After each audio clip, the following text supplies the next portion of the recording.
आज हम मार्केंशिया के बारे में बात करेंगे। सबसे पहले हम इसके सिस्टमेटिक पोजीशन अगर देखें तो यह क्लास हेपेटिकोप्सिडा, ऑर्डर मार्केंशियलिस, फैमिली मार्केंशियेसी का सदस्य है।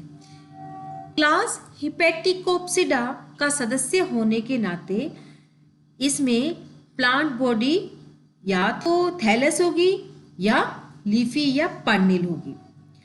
यदि पादप लीफी या पर्निल है तो उसमें स्टेम और लीव्स पाई जाएगी, लेकिन उन लीव्स में मिड वेन्स नहीं पाई जाएगी। इनमें हिपेटिकोप्सिडा के अनुसार इनमें राइजोइड्स होंगे जो यूनिसेलुलर होंगे, अनब्रांच्ड होंगे और स्केल्स पाए जाएंगे। ऑर्डर मार्केंशियलिस के सदस्य होने के नाते इनमें एयर चैम्बर्स अधिकतर वंशों में पाए जाते हैं और इनके जो स्केल्स होती हैं, स्केल्स इनमें पाई जाती है जो वेंट्रल साइड पर पाई जाती है, और राइजोइड्स इनमें स्मूथ वॉल्ड यानी चिकनी भित्ति युक्त और ट्यूबरकुलेटेड यानी गुलिकामय पाए जाते हैं। मार्केंशियलिस ऑर्डर का सदस्य होने के नाते इसमें जो रिप्रोडक्टिव ऑर्गन्स होते हैं वो कुछ थैलेस के अंदर स्थापित होते हैं या एम्बेडेड होते हैं। और इनकी क्या विशेषता है कि इनमें जो आर्किगोनिया या स्त्रीधानी ग्रीवा में 6 वर्टिकल पंक्तियां पाई जाती है। मार्केंशिया जो हम स्टडी करेंगे फैमिली मार्केंशियेसी के अंतर्गत आता है। तो सबसे पहले हम इसके गैमेटोफाइट के बारे में जानेंगे, किस प्रकार का ये इसकी स्ट्रक्चर होती है और इसका इंटरनल स्ट्रक्चर क्या होता है। तो हमारा फर्स्ट पॉइंट है कि इसका गैमेटोफाइट प्रोस्ट्रेट, डॉर्सीवेंट्रल और डाइकोटोमस ब्रांचड होता है। यानी इसका जो थैलस होगा वह शान या प्रोस्ट्रेट कहते हैं, यानी भूमि के ऊपर लेटी हुई स्थिति में होगा। डॉर्सीवेंट्रल यानी पृष्ठाधार, यानी इसमें 2 सतह होगी, एक तो डोर्सल और वेंट्रल, जिसको क्रमशः अपाक्ष और अभ्यक्ष सतह कहते हैं। अपाक्ष यानी डोर्सल और अभ्यक्ष यानी वेंट्रल, और इसमें द्विभाजी शाखन होगा। नेक्स्ट, इनमें जो है स्पष्ट रूप से एक मध्य शिरा या मिड रिब जो है उपस्थित होती है। यह मिड रिब जो है इसके डॉर्सल सतह पर होती है। मार्केंशिया का जब डॉर्सल सतह का निरीक्षण किया जाता है तो इसके ऊपर हम देखेंगे कुछ बहुभुजी क्षेत्र जो है वो दिखाई देंगे, पॉलीगोनल क्षेत्र इसमें दिखाई देंगे, और ये जो कुछ पॉलीगोनल एरिया होगा, रोम्बोइडल एरिया होगा, उसके बीच में एक स्पॉट दिखाई देगा। ये स्पॉट जो है इसके एयर चैम्बर में खुलते हैं।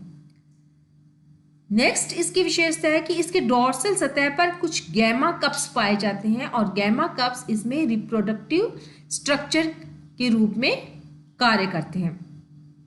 यदि हम मार्केंशिया की वेंट्रल सरफेस के बारे में बात करें तो इसकी वेंट्रल सतह या अभ्यक्ष सतह पर राइजोइड्स और स्केल पाए जाते हैं।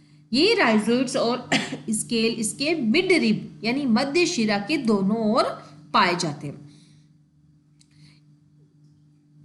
स्केल्स और राइजोइड्स को आप इस डायग्राम बी के अंदर देख सकते हैं। यहां पर आपको जो है ये मिड रिब या मध्य शिरा पाई जा रही है। इस मध्य शिरा के दोनों तरफ यहाँ पर आपको ये राइजोइड्स और स्केल्स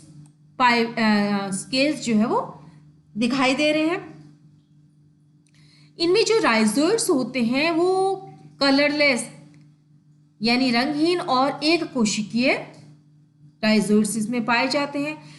राइजोइड्स में 2 प्रकार के होते हैं, एक तो चिकनी भित्ति वाले यानी स्मूथ, और दूसरे गुलिकीय भित्ति वाले यानी ट्यूबरकुलेटेड होते हैं। राइजोइड्स इसमें जल के अवशोषण और मार्केंशिया के थैलस को स्थिर करके रखने का कार्य इसमें करते हैं। अगर हम स्केल्स की बात करें तो मार्केंशिया में स्केल्स मल्टी सेलुलर या बहुकोशिकीय होते हैं, लेकिन होते ये एक कोशिका मोटे होते हैं, यानी वन सेल थिक होते हैं। मल्टी सेलुलर और वन सेल थिक पाए जाते हैं यानी मोटाई में केवल ये एक कोशिकीय होते हैं। जो मार्केंशिया पॉलीमॉर्फा को छोड़कर बाकी जो भी मार्केंशिया की जातियां हैं उनमें जो मध्य शिरा के दोनों ओर स्केल्स या शल्क की दो दो पंक्तियां होती। कितनी पंक्तियां होती है? दो पंक्तियां होती है। लेकिन मार्केंशिया पॉलीमॉर्फा, पॉली का मतलब अधिक, तो मार्केंशिया पॉलीमॉर्फा में मध्य शिरा या मिडरिब के दोनों ओर ये जो शल्क होते हैं या स्केल्स होते हैं, इनकी तीन पंक्तियां पाई जा रही है। तीन पंक्तियां इनकी पाई जाती। जैसे यहाँ पर आप देख रहे हैं दो ही पंक्तियां पाई जा रही है, एक तो लिग्यूलेट स्केल की और दूसरे एपेंडिकुलेट स्केल्स की पंक्तियां इसमें पाई जा रही हैं, और एक इसके जो है राइजोइड्स की पंक्ति पाई जा रही है। लेकिन मार्केंशिया पॉलीमॉर्फा में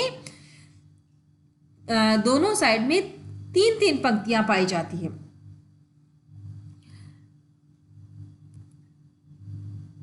नेक्स्ट इसमें अगर हम इसके इंटरनल स्ट्रक्चर के बारे में स्टडी करें, ये जो थैलस हमने जिसका एक्सटर्नल स्ट्रक्चर पढ़ा था, इसका हम इंटरनल स्ट्रक्चर अगर हम देखें तो इसके स्ट्रक्चर को तीन भागों में बांटा जा सकता है। पहला है एपिडर्मल रीजन, दूसरा फोटोसिंथेटिक रीजन और तीसरा स्टोरेज रीजन।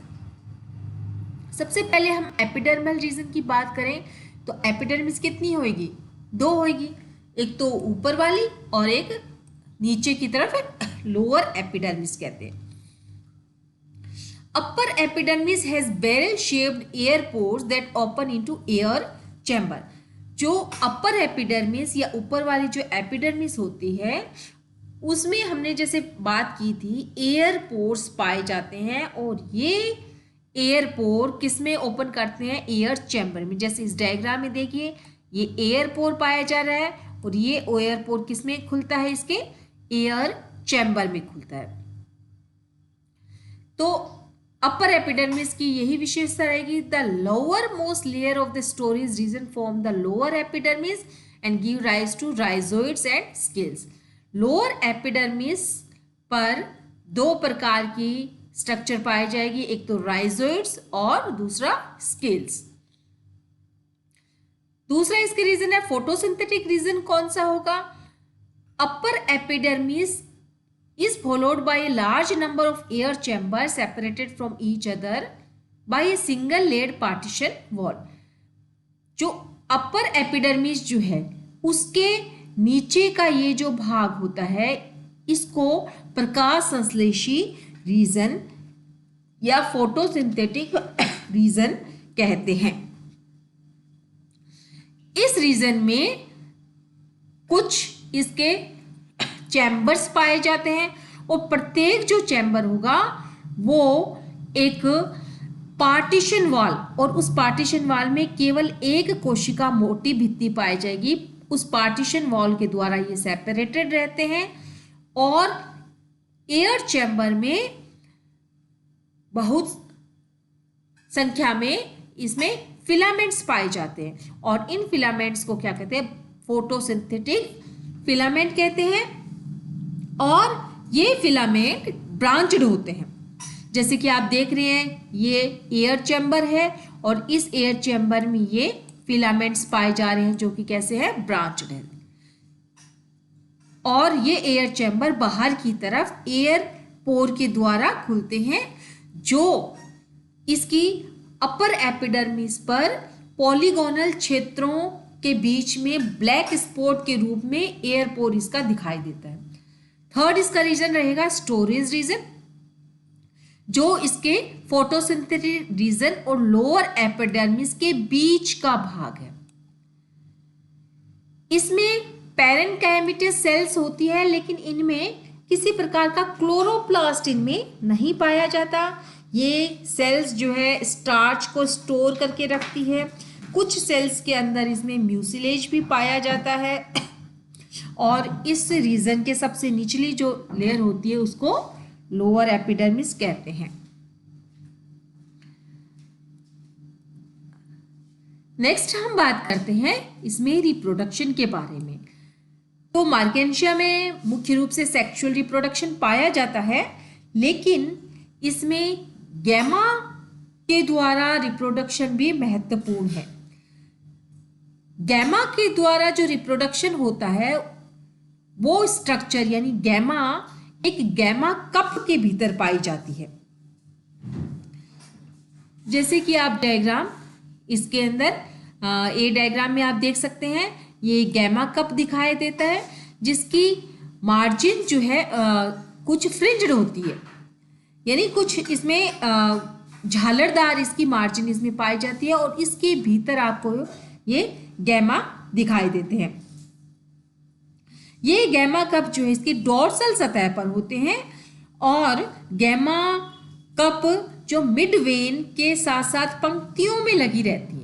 एक लाइंस या पंक्तियों के अंदर ये गैमा कप्स लगे रहते हैं। गैमा की अगर हम बात करें तो गैमा के अंदर दो भाग होंगे। पहला भाग तो है इसकी जो है स्टॉक होती है। ये स्टॉक एक कोशिकीय और रंगहीन होती है और इसके अंदर इसकी मुख्य बॉडी जो है यह कुछ डिस्कोइड होती है और मल्टीसेलुलर होती है। और इस डिस्कोइड मल्टीसेलुलर बॉडी में नोच पाई जाती है जो विपरीत दिशा में 2 की संख्या में होती है, यानी इसमें 2 नोच इसमें एक दूसरे के विपरीत स्थित होती है। और इस प्रत्येक ये जो नोच है या इसको खांच कहते हैं, क्या कहते हैं, खांच के आधार पर इसका ग्रोइंग पॉइंट, यहाँ पर इसका ग्रोइंग पॉइंट या वृद्धि बिंदु स्थित होती है। इस गैमा के अंदर 3 प्रकार की कोशिकाएं होती है। एक तो क्लोरोप्लास्ट वाली हरित लवक युक्त कोशिकाएं, दूसरी ऑयल सेल और तीसरी इसमें राइजोइडल सेल। राइजोइडल सेल ये हो गई, दूसरी ऑयल सेल हो गई और इनके अलावा जो है फोटोसिंथेटिक प्रकाश संश्लेषी कोशिकाएं इसमें पाई जाती है। इसका डेवलपमेंट किस प्रकार से होता है गैमा का डेवलपमेंट? तो गैमा का डेवलपमेंट इसके गैमा कप के अंदर होता है। गैमा कप में जो भी कोशिकाएं होती है उनसे जो है गैमा का फॉर्मेशन हो सकता है, यानी गैमा कप में जो भी कोशिकाएं होंगी वो गैमा प्रारंभिका का कार्य करती है। गैमा प्रारंभिका या गैमा इनिशियल में डिवीजन होकर 3 सेल्स बनती है। सबसे नीचे वाली जो आधार कोशिका होती है, बीच में एक वृंत कोशिका होती है और सबसे ऊपर वाली जो कोशिका उस पहली कोशिका के अंदर बनेगा, उससे उस गैमा का निर्माण होता है। उस कोशिका में कई विभाजन होंगे और गैमा बॉडी का फॉर्मेशन हो जाता है। इसके अलावा इस गैमा कप में आप देख रहे हैं कि गैमा के बीच बीच में कुछ रोम या हेयर लाइक स्ट्रक्चर भी उपस्थित होती है। ये वाली यहाँ पर आप देख रहे हैं, ये जो रोम या हेयर लाइक स्ट्रक्चर है बाद में वाटर को एब्जॉर्ब करती है। वाटर को एब्जॉर्ब करने से इसमें प्रेशर बढ़ता है और गैमा का जो यूनिसेलुलर स्टाक होता है वो टूटकर बिखर जाता है और इस तरह से गैमा का डिस्पर्शन होता है। गैमा का जर्मिनेशन किस प्रकार से होगा? तो इसमें ये गैमा जब किसी बेस पर गिरता है जहाँ पर इसका जर्मिनेशन हो सकता है, तो इसकी दोनों ये जो नोच है इसके अंदर इसमें बाइपोलर वृद्धि होती है, यानी दोनों दिशाओं की तरफ वृद्धि होती है। और इस गैमा का ये जो बीच का भाग है ये बाद में नष्ट हो जाता है और एक गैमा से 2 इसमें थैलस का निर्माण हो जाता है। इस तरह से हम देखते हैं कि मार्केंशिया में गैमा के द्वारा रिप्रोडक्शन भी महत्वपूर्ण स्थान रखता है और काफी प्रश्नों में गैमा रिप्रोडक्शन के बारे में पूछा भी जाता है। That's all for this class.